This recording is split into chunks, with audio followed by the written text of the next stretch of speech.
Fala galera, meu nome é Jéssica Feitosa do PET Engenharia Elétrica e hoje em Física 2 nós vamos ver sobre cargas elétricas. Bem, a carga elétrica ela é uma propriedade das partículas elementares que compõem o átomo. Vocês podem ver aqui a imagem de um átomo, certo? A carga elétrica também ela é um conceito físico que vai determinar as interações eletromagnéticas dentro dos corpos eletrizados, certo? A gente tem aqui os nossos componentes do átomo, né? Que são os elétrons, os prótons e os nêutrons. Vocês podem ter visto isso aqui em química já, né? Então, assim, os prótons, eles são as nossas cargas positivas e os elétrons, as nossas cargas elétricas negativas. O nêutron, pelo próprio nome, vocês podem, né, por intuição, saber que ele é neutro, ou seja, a ausência de carga elétrica nele, certo? E assim, como que se descobriu a carga elementar, né? A carga em cada elemento, né? A menor quantidade de carga, que é esse valorzinho aqui, né? 1,6 vezes 10 a menos 19 Coulomb, é um número bem pequeno, e ele foi descoberto através de um experimento realizado por esse carinha aqui chamado Millikan, certo? Ele conseguiu balancear as forças elétricas e gravitacionais borrifando gotículas de óleo ionizadas, né? Elas eram carregadas dentro de um campo elétrico, que era orientado em sentidos alternados, né? E quando ele borrifava essas gotas, algumas delas ficavam eletrizadas por atrito e apresentavam um desequilíbrio de carga. E essa carga excedente ela respondia ao campo elétrico externo com a força elétrica que lançava elas para cima ou para baixo.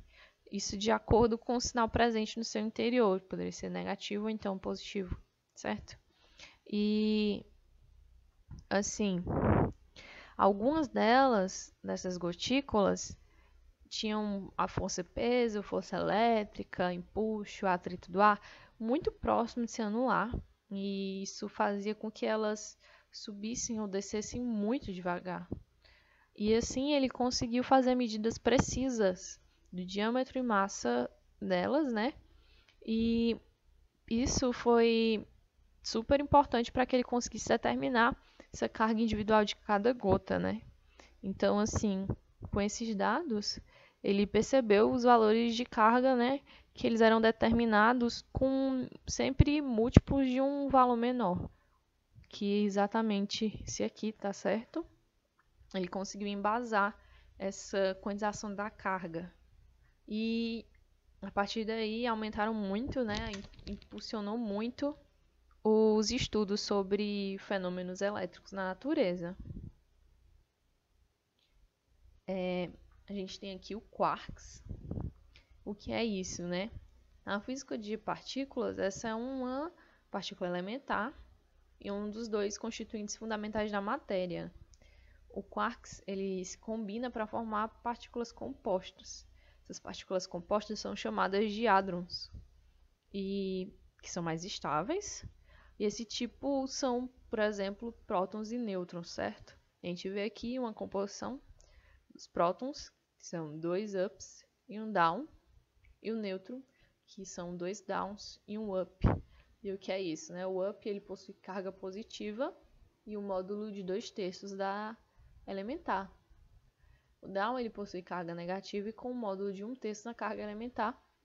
Charme, ele é positivo e possui um módulo de 2/3 da elementar, e assim vai. Vocês podem observar que são valores complementares e vão variando de carga negativa e carga positiva, certo?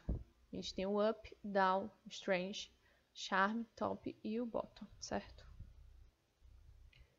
E falando melhor sobre quantização da carga, né? Qual é a quantidade de carga em um corpo? A gente utiliza essa equação, certo? A quantidade de carga é igual ao número de prótons menos o de elétrons vezes a carga elementar, que é aquele valorzinho que o Millikan descobriu. Os princípios da eletrostática, a gente tem dois, certo? De atração e repulsão e o de conservação de carga elétrica. O de atração e repulsão é a lei de Dufay, E assim, ela afirma que cargas do mesmo sinal se repelem e cargas de sinais opostos se atraem. A gente pode observar aqui nessa imagem que as cargas positivas se repelem, né? E as negativas também, mas de sinais opostos elas se atraem. O famoso os opostos se atraem só funciona na física mesmo, né?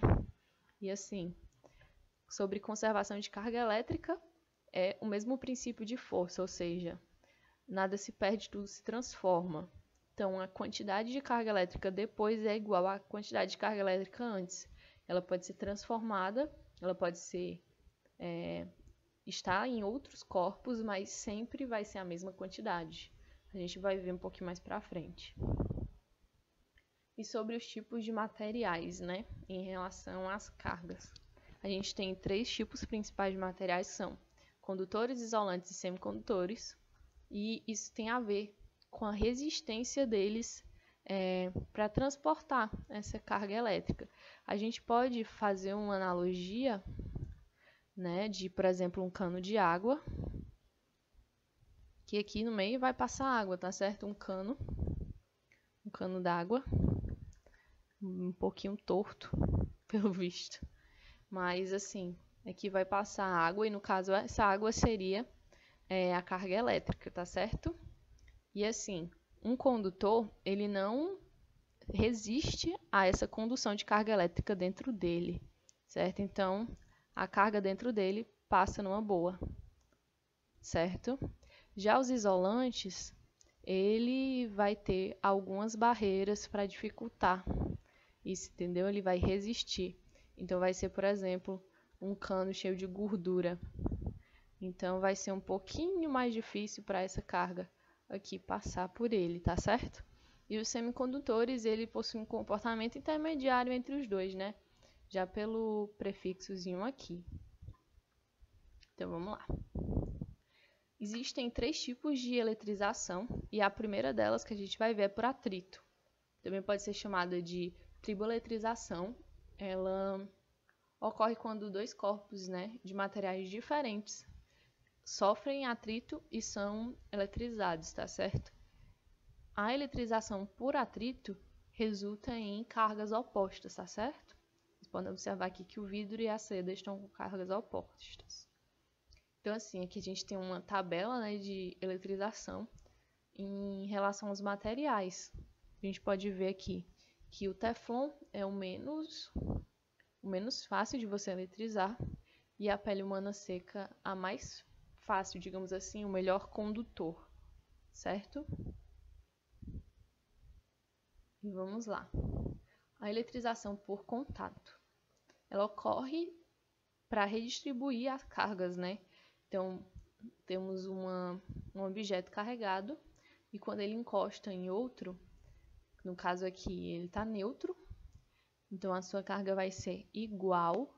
Quando ele é neutro, ela vai ser igual, certo? E ele vai ser redistribuído. Então, há um contato e essa carga se divide proporcionalmente para os dois, certo? E assim, a eletrização por contato de esferas, né? A gente tem essa equação, certo? Para a gente entender melhor. Então, assim, a quantidade de carga de uma esfera K depois, né, do processo de eletrização por contato, ela vai ser igual o raio dessa esfera K que a gente vai estar levando em questão, dividido pelo somatório das cargas, né, das duas esferas antes do contato, dividido pelo somatório dos raios, tá certo? Dessas esferas. A gente vai ver aqui um exemplo. Contato entre uma esfera A de raio 5 cm e outra esfera B de raio 4 cm, com as cargas de -7 nanocoulomb e 25 nanocoulomb, respectivamente. Então, assim, a quantidade de carga na esfera A depois, ela vai ser essa combinação, certo? A gente pegou as duas cargas e soma, da mesma forma para as duas, e soma os raios, tá certo? O que vai variar é o raio aqui da esfera em questão que a gente quer saber a quantidade de carga. Então, assim, se vocês observarem, -7,25 dá 18, E 10 mais 8, 18 também. Então, assim, a gente pode observar que o princípio de conservação das cargas, ele foi obedecido, tá certo? O último tipo de eletrização, ele vai ser por indução. Então, assim, esse tipo de eletrização, ele não exige contato físico, diferente dos outros dois, certo? E os dois corpos envolvidos, eles ficam eletrizados com cargas de sinais opostos, mas não necessariamente a mesma intensidade, tá certo? Então, assim, ó, a gente pega o que a gente chama de indutor, que é o corpo eletrizado, tá certo? E um corpo neutro, que é o que vai ser induzido. A gente aproxima um do outro. Nesse caso, o indutor ele está com cargas positivas. Então, ele vai atrair as cargas negativas do corpo induzido. Vocês podem observar na ilustração. Então, ele não vai ser mais neutro, tá certo? As cargas elas vão se dividindo. E a gente faz o quê? A gente pega esse corpo que foi induzido e aterra ele. Quando a gente aterra, a Terra vai trazer cargas negativas que vão neutralizar essas cargas positivas, certo? Por quê? Porque as negativas estão aqui próximas do indutor. Vocês estão vendo? Enquanto as positivas estão distantes e vão ser neutralizadas pelo Terra. Fechando aqui, né, abrindo o contato do Terra, a gente vai depois afastar o nosso indutor e a gente vai ter dois objetos eletrizados, dois corpos com sinais opostos, certo? E é isso, pessoal. Muito obrigada pela atenção. Obrigada por ter assistido aqui. Tenham ótimos estudos. Curte esse vídeo, se inscreve no nosso canal para não perder as próximas aulas. Segue a gente no nosso Instagram para vocês ficarem por dentro de todas as notícias. E é isso, até a próxima. Tchau, tchau.